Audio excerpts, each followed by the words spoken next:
Damos inicio a un nuevo video, pero en esta oportunidad vamos a hablar de la prueba ANOVA. Es un tema importante dentro del área de estadística y vamos a iniciar con una pequeña teoría y al culminar vamos a hacer un pequeño ejercicio. ¿Qué es la prueba ANOVA? ANOVA significa análisis de la varianza. Es una prueba estadística de hipótesis cuyo objetivo es ver si las medias de una varianza dependiente en cada nivel de la variable independiente son iguales. Además, determinar si existe una diferencia estadísticamente significativa entre tres o más grupos categóricos. ¿Cuándo utilizar ANOVA? Como ya se dijo anteriormente, existen diferencias significativas entre tres o más grupos categóricos. Particularmente se utiliza para analizar comparaciones de media, experimentos controlados, investigaciones de mercado, investigaciones médicas, entre otro tipo de situaciones de estudio. La hipótesis ANOVA. Existen dos hipótesis dentro de este tema. Está el H sub 0, que es la hipótesis nula, donde las medias de los grupos son iguales. La hipótesis nula es básicamente el procedimiento de una aceptación o rechazo de la misma. Por supuesto, esta está dependiendo de diferentes errores que se puedan presentar dentro de las fluctuaciones al azar. Y luego tenemos la hipótesis alternativa, que es la H sub 1 o la H sub A. Pues esta nos muestra donde no todas las medias de los grupos son iguales. Hay una diferencia. Eso lo vamos a poder visualizar en el ejercicio práctico. ANOVA, generalización de la t-student. Como ya sabemos, en temas dentro de este tema estadístico, la t-student se utiliza para comparar las medias de dos grupos independientes, para determinar si hay una diferencia significativa entre medias de esos dos grupos de datos, mientras que la prueba ANOVA se utiliza para comparar las medias de tres o más grupos independientes y determinar si hay diferencia entre sí. También dentro de la ANOVA se utiliza la distribución de las diferencias de las medias muestrales de Fisher para determinar si la variación en respuesta a las preguntas de satisfacción es lo suficientemente grande como para ser considerada estadísticamente significativa. Buenas, ahora vamos a seguir con la parte práctica que les había comentado acerca de la prueba ANOVA. Entonces vamos a leer el enunciado del siguiente ejercicio. Se pregunta al azar a los estudiantes de 3 carreras universitarias la nota obtenida en la primera prueba de cálculo y se obtuvieron los siguientes resultados. En la primera carrera se tuvo una serie de resultados, en la segunda carrera se obtuvo una serie de resultados y en la tercera carrera también se obtuvieron otra serie de resultados. Con un 95% de confianza, pruebe si las notas medias son significativamente iguales. Es importante acotar que son 4 alumnos por carrera y su valor crítico es de 0.05. Comenzando a resolver este ejercicio, podemos decir que, como dijimos en la teoría, se debe definir lo que serían las hipótesis. Entonces, el primer paso a seguir es la hipótesis. Definimos la hipótesis nula y la hipótesis alternativa. La hipótesis nula, como comenté, es igualar los grupos. Entonces, ¿cómo lo definiríamos aquí? Viendo la hipótesis nula, evaluamos mu sub 1 es igual a mu sub 2 y es igual a mu sub 3, porque son 3 grupos, porque son 3 carreras que se están evaluando, ¿sí? Y luego nuestra segunda hipótesis sería H sub 1, que es nuestra hipótesis alternativa, que al menos una media es distinta. Aquí igualamos y aquí va a haber una diferencia, ¿sí? Entonces, al definir estas dos hipótesis, pasamos a lo que sería el segundo proceder, pues paso a seguir. Y hablamos de lo que sería el total. Es importante conocer dentro de cada uno de los valores de las pruebas realizadas por cada carrera el total de cada uno de esos datos expresados dentro de la tabla. Por eso debemos sacar el total. Entonces, en la carrera número 1 sumamos lo que sería 3, 3.7, 5.1 y 4.1. Eso nos da un total. 3.3, 3.8, 5 y 4.1 nos da un total, y así en la carrera número 3 también nos da un total. Sacando cada uno de los totales nos da 15.9, 16.2 y 15. Entonces visualizamos que nuestra fórmula en total es sumar cada uno de esos totales, en este caso son 3, que sería nuestro TK, que es el número de notas en este caso, y lo que hacemos es sumar 15.9, 16.2 y 15. Eso nos da un total de 47.1.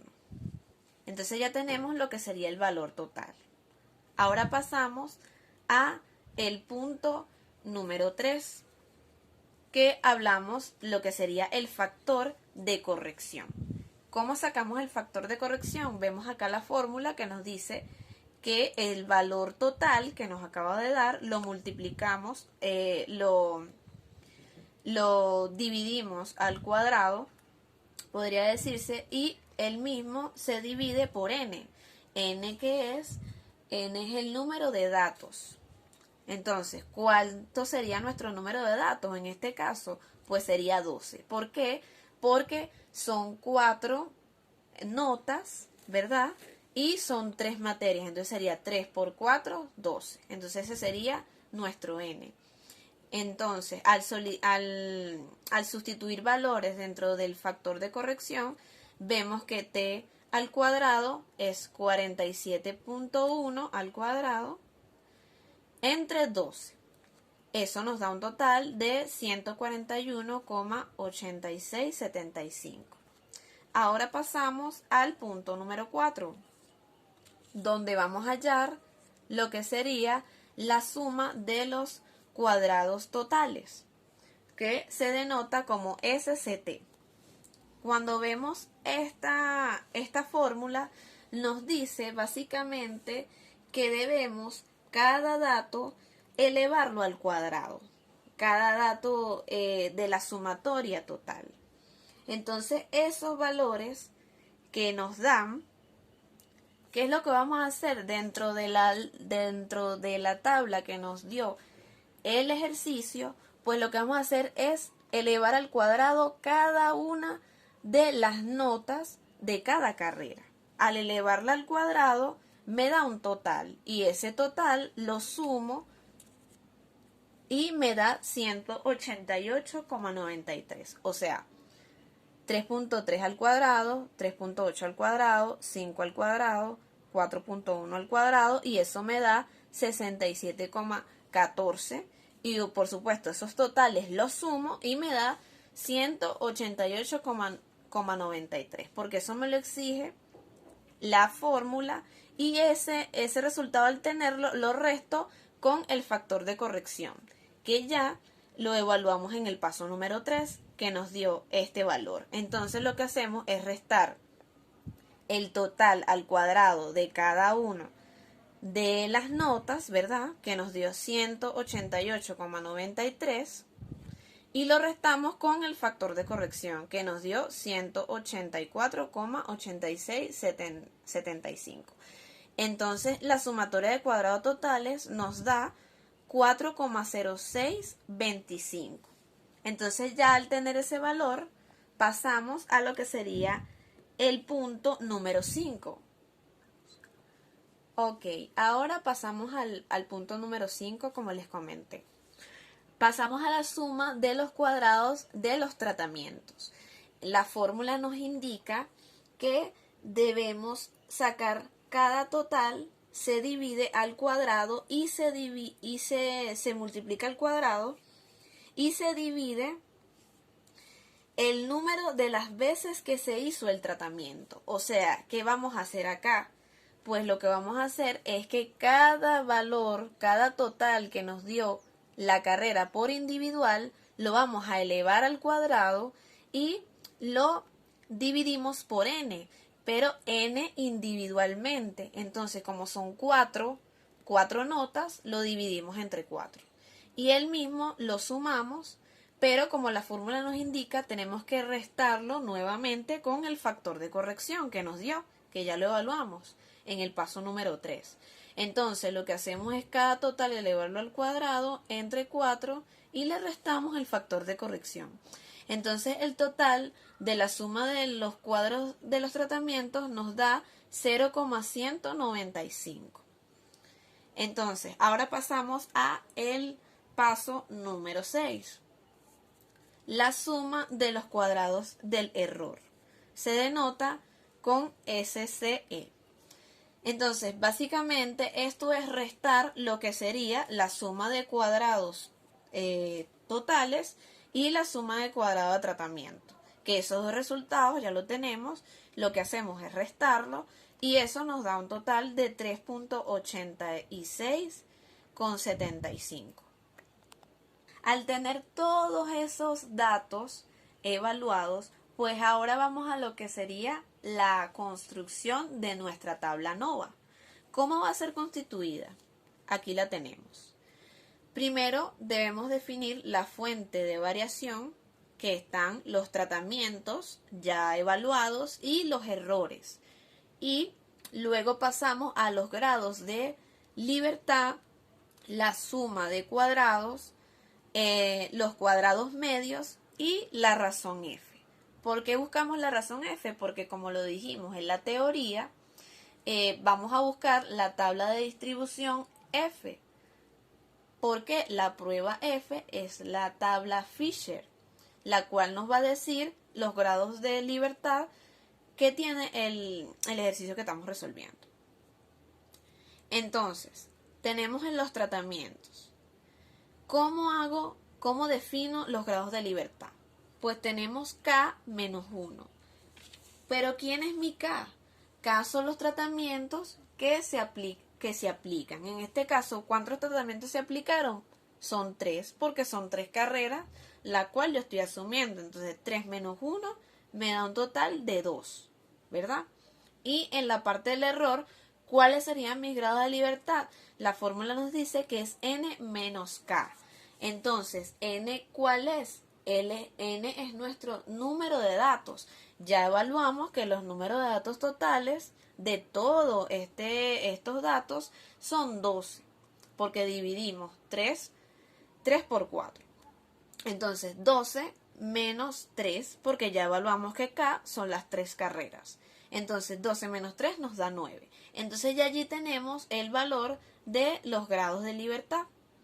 Ahora pasamos a la suma de cuadrados. Esto ya es fácil porque lo que hacemos es sustituir ya los datos que se evaluaron en la parte anterior, que ya se evaluó la suma de los cuadros, la suma de los cuadros de los tratamientos, que nos dio 0,195, y la suma de los cuadrados del error, que nos dio 3.86,75.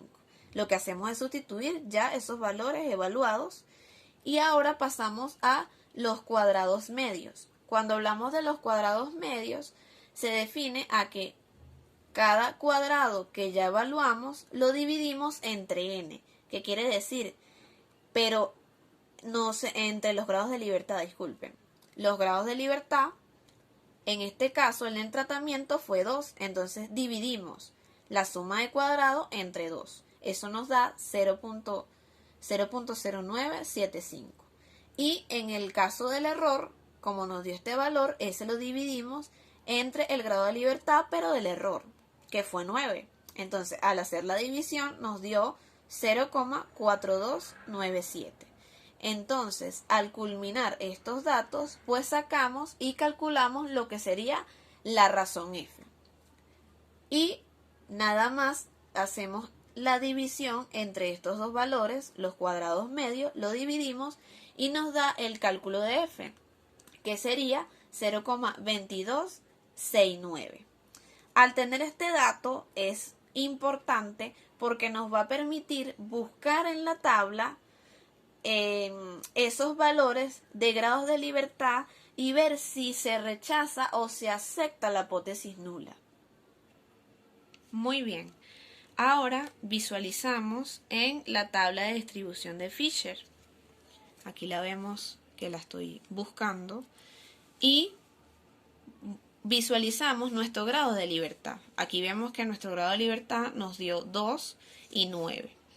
Entonces, si tenemos un grado de libertad de 2 y 9, nuestro dato sería 4.26. Aquí vemos claramente 2 columna y fila. 2.23. Entonces, al ver esos datos, pues dentro de la distribución de Fisher, visualizando mi grado de libertad en tratamiento y en error, nos da 4.26. Entonces, ¿cuándo vamos a rechazar nuestra hipótesis nula? Entonces, visualizando aquí rapidito. Nuestra F calculada, que fue 0.2269, vamos a decir que esta condición se cumple si se rechaza nuestra hipótesis nula. O sea que nuestro valor F calculado tiene que ser mayor a nuestro valor visto en la tabla de Fisher. Y entonces comparando si se rechaza esta hipótesis nula, si se cumple esta condición, vemos que no se cumple porque 0.2269 no es mayor a 4.26. Entonces, al ver que esto no se cumple, entonces implica a que se acepta nuestra hipótesis nula en este caso, en este ejercicio. Al aceptarla, pues ya tenemos que dar una respuesta. ¿Y cuál sería la respuesta de este ejercicio? Pues podemos concluir, por lo tanto, con un 95% de confianza, podemos asegurarnos que la nota media de cálculo de la prueba 1 es significativamente igual para los alumnos en las 3 carreras. Gracias por su atención, espero haya servido de ayuda a todos los oyentes. Gracias.